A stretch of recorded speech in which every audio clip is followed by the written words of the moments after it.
ప్రార్థన చేసుకుందాం. పరిశుద్ధుడా, నీకు వందనాలు, స్తోత్రములు. ఈ దినము నీ పాద సన్నిధిలో చేరి ఉన్న మా అందరితో మీరు మాట్లాడబోతున్నందుకు స్తోత్రములు తండ్రి. నీ కుమారుడైన యేసుక్రీస్తు నామమున నీకు ఎనలేని కృతజ్ఞతాస్తుతులు చెల్లిస్తున్నాం. ఇదిగో ఇక్కడ కూర్చొనున్న నీ బిడ్డల్లో ఎవరైనాను బలహీనులుగాను, జ్వరముతో కానీ, జలుబుతో కానీ, అనారోగ్యముతో కానీ బాధపడుతూ ఎవరైనా ఉన్నట్లయితే మీరిచ్చిన అధికారమును బట్టి యేసు నామమున స్వస్థతను, విడుదల కలిగిస్తున్నాము తండ్రి. స్వస్థతను నీ బిడ్డల శరీరములో కలుగునుగాక నేను ఆజ్ఞాపిస్తున్నాను. స్వస్థత కలుగునుగాక యేసు నామమున. పరిపూర్ణమైన ఆరోగ్యము యేసు నామమున ప్రతి శరీరములో కలుగునుగాక యేసు నామమున. ఇప్పుడే విడుదల యేసు నామమున కలుగునుగాక అని ప్రకటిస్తున్నాము తండ్రి. మీరు కలిగించినందుకు స్తోత్రములు, మీరు ఇచ్చిన స్వస్థత కొరకు స్తోత్రములు, నీ బిడ్డలను ముట్టి బలపరిచినందుకు స్తోత్రములు, యేసు నామాన్ని మహిమపరిచినందుకు స్తోత్రములు చెల్లిస్తూ ఈరోజు మీరు మా అందరితో మాట్లాడబోతున్నందుకు స్తోత్రములు చెల్లిస్తూ యేసు నామమున ప్రార్థన ద్వారా అడిగి వేడుకుంటున్నాము పరమ తండ్రి. స్తోత్రం చెబుదామా కలిసి అందరము? హల్లెలూయా. మంచిది ప్రియులరా, యోహాను సువార్తలో అధ్యాయము 8 వాక్య భాగము 12. యోహాను సువార్త అధ్యాయము 8 వాక్య భాగము 12 నేను చదువుతాను, మీరు గమనించండి. మన ప్రభు అయిన యేసు ఈ మాటలను పలికాడు. ఆయన ఏమన్నాడంటే, నేను లోకమునకు వెలుగును, నన్ను వెంబడించువాడు చీకటిలో నడవక జీవపు వెలుగు కలిగి ఉండునని వారితో చెప్పెను. యేసు ఈ మాటలను భూమిలో ఉన్నప్పుడు పలికాడు. ఆయన పలికిన ఈ మాటల్లో చూడండి, 3 విషయాలు చెప్తున్నాడు.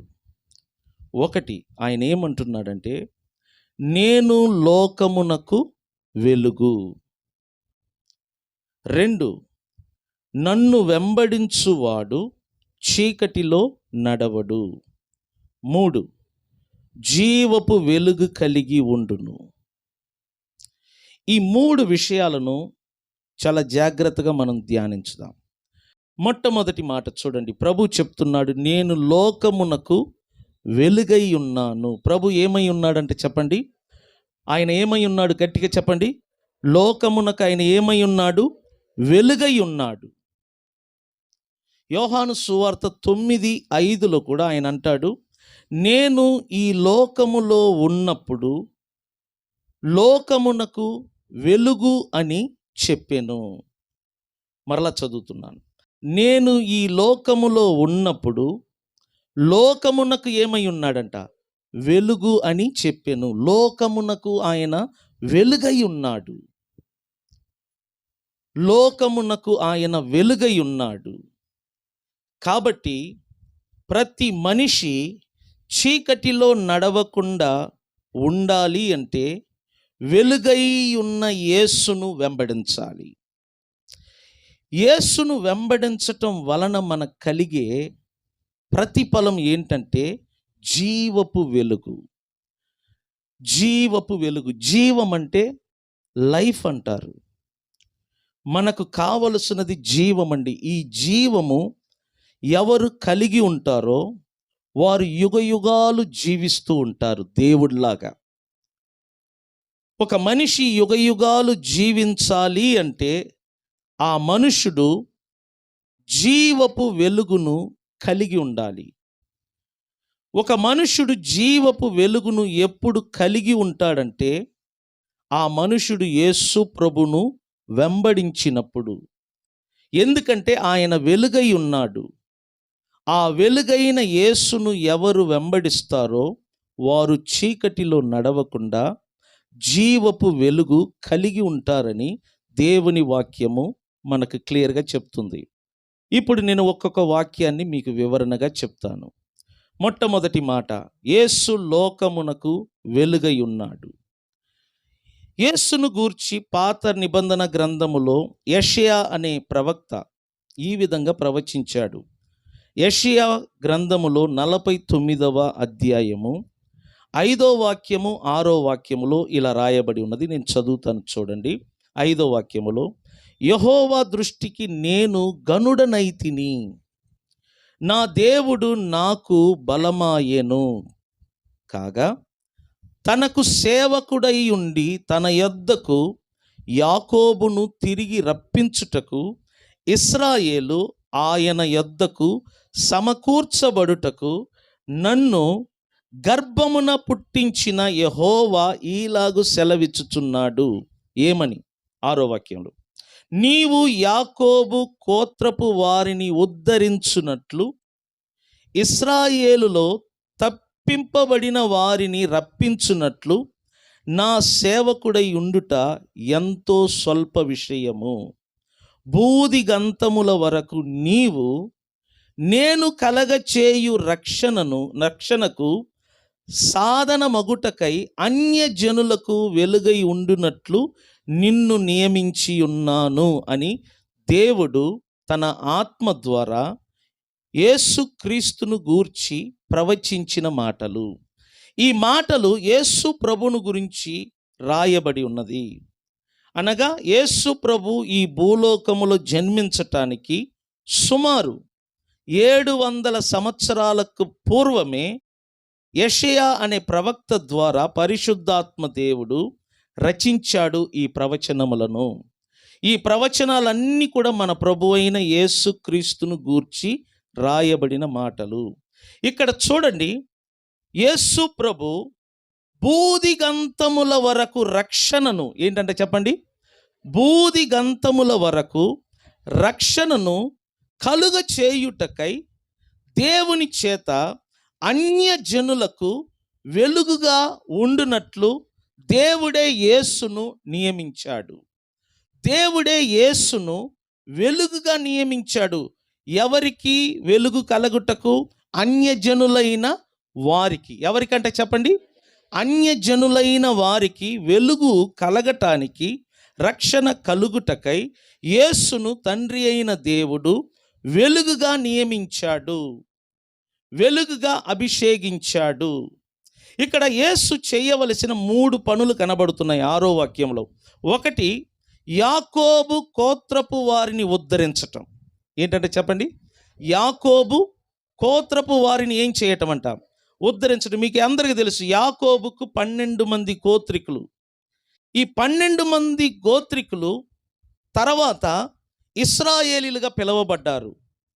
ఈ ఇశ్రాయేలీలు తర్వాత యూదా రాజ్యాంగముగాను ఇశ్రాయేలు రాజ్యముగాను 2 రాజ్యముగా చీలిపోయి వారు చేసిన పొరపాటు వలన భూలోకమంతటా యూదా గోత్రికులుగా పిలువబడుతున్న ఈ 12 గోత్రికులు ఇశ్రాయేలీలందరూ కూడా వారి స్థానాన్ని పోగొట్టుకొని చెదిరిపోయి ఉన్నారు. చెదిరిపోయిన వీరందరినీ దేవుడంట మరలా ఉద్ధరించటం, అంటే పోగొట్టుకున్న దానిని తిరిగి వాళ్ళకి ఇవ్వటం, పోగొట్టుకున్న స్వదేశాన్ని తిరిగి వారికి ఇవ్వటం, చెదిరిపోయిన వారిని తిరిగి దేవుడు సొంత దేశానికి వారిని తీసుకొని రావటం. ఇవన్నీ కూడా ఎవరి వలన దేవుడు చేస్తాడంటే తన కుమారుడైన క్రీస్తు ద్వారా ఇవన్నీ చేస్తున్నాడు. వాస్తవానికి చెప్పాలంటే యూదులందరూ కూడా చెదిరిపోయి ఉన్నారు ప్రపంచమంతటా. కానీ 1967 సంవత్సరము 48వ సంవత్సరము చెదిరిపోయిన యూదులను దేవుడు తమ స్వదేశానికి తీసుకొని వచ్చాడు. ఇప్పుడు ఇశ్రాయేల్ దేశంగా ఏర్పడ్డది. అలాగనే ఇప్పుడు ఇశ్రాయేలుకు ఒక దేశం ఉంది. వారందరూ కూడా సురక్షితంగా అక్కడ ఉంటున్నారు. ఇవన్నీ ఎందుకు జరుగుతున్నాయి భూమి మీద అంటే, ప్రవచనాలన్నీ కూడా యేసుక్రీస్తు గురించి రాయబడి ఉన్నది. యేసుక్రీస్తు గురించి రాయబడిన ప్రతి ప్రవచనములన్నీ కూడా మన దినములలో దేవుడు జరిగిస్తున్నాడు. స్తోత్రములు చెప్పండి అందరు కలిసి. కాబట్టి దేవుడే యేసును నియమించాడు ఈ లోకానికి వెలుగుగా. ఎందుకంటే 1 యూదా గోత్రికులను ఉద్ధరించటం, 2వదిగా ఇశ్రాయేలీలలో తప్పింపబడిన వారిని తిరిగి తమ స్వదేశమునకు రప్పించటం. ఇవన్నీ కూడా కంటికి కనబడకుండా దేవుని మాటలు పొల్లుపోకుండా జరుగుతున్నాయి. ఇప్పుడు మన విషయానికి వద్దాం. మనము యూదులము కాము, మనమందరము ఇశ్రాయేలీలము కాము. మనమందరము అన్యులుగా పిలవబడుతున్నాం. మనమందరము అన్య జాతులుగా పిలవబడుతున్నాం. దేవుడంటే ఎవరో తెలియని వారము మనము. దేవుడు ఎటువంటి వాడో మనకు తెలియదు. కానీ యూదులు అలా కాదు. దేవుడు తమ్మును తాము వారికి ప్రత్యక్షపరుచుకున్నాడు. యూదులకు దేవుని గురించి బాగా తెలుసు, కానీ అన్యులైన మనకు దేవుని గురించి తెలియదు. కానీ దేవుడు తన కృప ద్వారా క్రీస్తుని ఈ లోకానికి పంపి ఆయనను మన కోసము వెలుగుగా ఆ తండ్రి అయిన దేవుడు నియమించాడు. స్తోత్రం చెప్దామా? కాబట్టి దేవుడు కేవలము అన్యజనులైన మన కొరకు క్రీస్తును వెలుగుగా నియమించాడు. క్రీస్తును మన కోసం ఒక వెలుగుగా నియమించాడు. నీ కుటుంబము కొరకు, నీ పిల్లల కొరకు, నువ్వు ఈ లోకములో సురక్షితముగా జీవించటానికి దేవుడు క్రీస్తును వెలుగుగా నీ కొరకు, నీ కుటుంబము కొరకు, నీ పిల్లల కొరకు నియమించాడు. సో క్రీస్తు ఈ లోకమునకు వెలుగై ఉన్నాడు. క్రీస్తు మన కొరకు వెలుగుగా నియమించబడ్డాడు. వెలుగంటే ఏంటి? చీకటి లేని దానిని ఏమంటారు? వెలుగంటారు. చీకటి లేని ప్రాంతాన్ని మీరు చూడండి, వెలుగుతో నింపబడి ఉంటుంది. ఆ వెలుగులో ప్రతిదీ కనబడుతూ ఉంటుంది. కానీ ఎక్కడ వెలుగు ఉండదో అక్కడ చీకటి ఆవరిస్తుంది. చీకటి ఉన్న స్థలాన్ని మీరు గమనించండి. అందులో విలువైన వస్తువులున్నా, ఖరీదైన వస్తువులున్నా చీకటి ఆవరించటం వలన ఆ విలువైన వస్తువులను మనం కన్నులతో ఏం చేయలేము, చూడలేము. కాబట్టి చీకటిలో ఎన్నో ఆశీర్వాదాలు, ఎన్నో అమూల్యమైన వాటిని మనం చూడలేకపోతున్నాం. మనలో ఉన్న దీవెనలు, మనలో ఉన్న ఆశీర్వాదాలు కొన్నిసార్లు మనం చూడలేకపోతున్నాం. కారణం ఏంటంటే చీకటి మనలను ఆవరించటం. కాబట్టి చీకటి ప్రమాదకరమైనది. చీకటి సాతానుకు గుర్తు, చీకటి నరకానికి గుర్తు, చీకటి పాపమునకు గుర్తు, చీకటి అతిక్రమములకు గుర్తు, చీకటి దోషములకు గుర్తు, చీకటి దుఃఖానికి, మరణానికి, చెడుకు గుర్తు. కాబట్టి మన కుటుంబములో చీకటి ఉంటే ఆ కుటుంబం ఎలా ఉంటుందంటే, ఒక గ్రుడ్డివాడు ఎలా తడవలాడుతూ బ్రతుకుతాడో చీకటిని ఆవరించిన కుటుంబాలు, చీకటిని ఆవరించిన దేవుని బిడ్డలు కూడా సురక్షితము లేకుండా ఆ చీకటిలో తడువులాడుతూ ఉంటారు. వారి గమ్యం ఏంటో తెలియదు, వారు ఎటువైపు వెళ్తున్నారో తెలియదు, వారికి ముందు వెనక కుడి ఎడమ ఏమున్నదో తెలియదు, వారి కాళ్ళ క్రింద ఏ విష సర్పం ఉన్నదో తెలియదు. ఎందుకంటే చీకటి కంప్లీట్గా మన యొక్క నేత్రములను గ్రుడ్డితనము చేస్తుంది. అందుకే చీకటిని ఎవరు ఇష్టపడరు. చీకటి ఈ లోకమంతటా సాతాను యొక్క రాజ్యమునకు గుర్తుగా ఉన్నది, గుర్తుపెట్టుకోండి. కానీ దేవుడు తన కుమారుడైన క్రీస్తును ఈ లోకానికి పంపాడు. ఆయనను వెలుగుగా నియమించాడు. ఎందుకు తెలిసిన?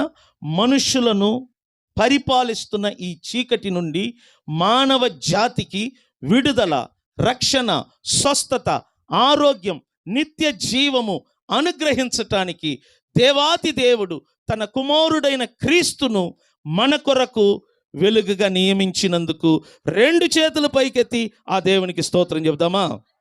హల్లెలూయా.